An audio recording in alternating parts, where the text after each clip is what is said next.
Did you know that narcissistic abuse actually causes brain damage in the victims? Let me explain it to you here. When you're with a narcissist, they stress you out. Duh, that's a given. The stress hormone in your body is called cortisol.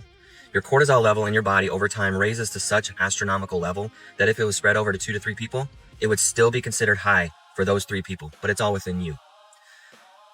That high cortisol level is going to actually cause your hippocampus to shrink. Your hippocampus is a part of your brain that's in charge of your short-term memory and your decision making. It's also going to swell your amygdala, which is in charge of your primal emotions. You know, the fears, the anxieties, the guilt, the lust, the shame, all of that. It's going to swell it up, so it's going to make it hyperactive. So you're going to be in a constant state of survival mode. Oh, she's going to do that now. Call me all kind of fat, this and that, and all this kind of stuff like this. And, you know, I mean, just all kind of abusive, stupid stuff.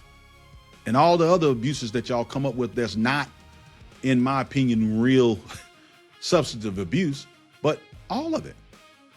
And I endured it because I was not following the word of God. And then finally, y'all, in around 2018, 2019, I lost everything. I hit a rock. God allowed my world to be. And as a result of my world being rocked, I had to have a come to Jesus moment. Now, I'd had some other times when my world was rocked. I did. I mean, I had some stuff happen. But in 2018, 2019, it was like none other. I mean, like I said, I was literally homeless for a while. My family, you know, I had a family of 6. So, and had like 2 of them in college. So it was very challenging, very difficult. And so I had to have a come to Jesus moment because I was like, Lord, I don't know what to do. Obviously, I'm doing this thing wrong.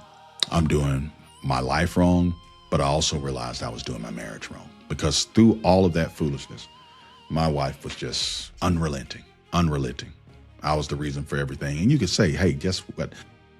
You have your parts to play in things, but I never laid a hand on this lady, never cheated on this lady, none of that, okay?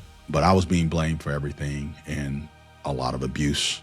And then the physical abuse began to, you know, tick back up slowly but surely. And so what happened is I went to God. I said, Lord, I do not want to spend the rest of my life in an ungodly marriage. And I was not saying it from the standpoint to get rid of her.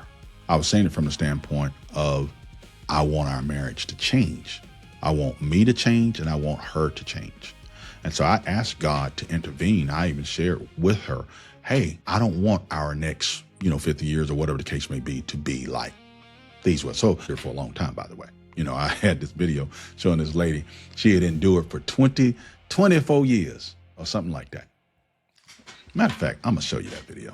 I'm gonna show you that because I want you to see, y'all, it won't be forever. It won't be forever. It's been 2 weeks and we want to give up. It's been a month. We want to give up. We want to cave in and quit. We don't want to do what God tells us to do. This lady is a great example of what I'm talking about. And they say many women go through, but they act like men ain't going through this as well. You got to take up your cross. She took up hers. Watch this, y'all. Shout out to Joy 105 for this.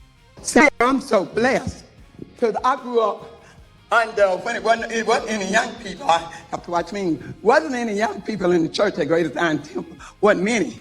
So I was blessed to come up under Mother McCoy, Mother Allen, Mother Granger, and I ran around with them, and those ladies lived the life.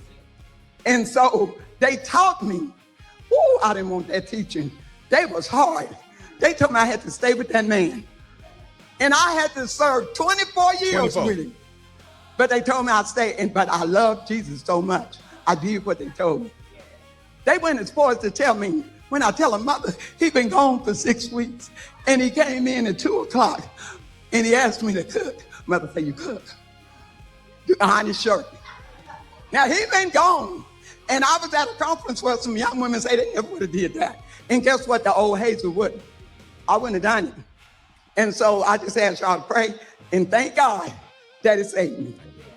But anyway, those sainted mothers taught us, and they were example to us. And so when we look at, what is that, Hebrews I want to say in the 12th chapter, I think it says, when we're compassed by such a great cloud of witnesses. I had a lot of witnesses and example.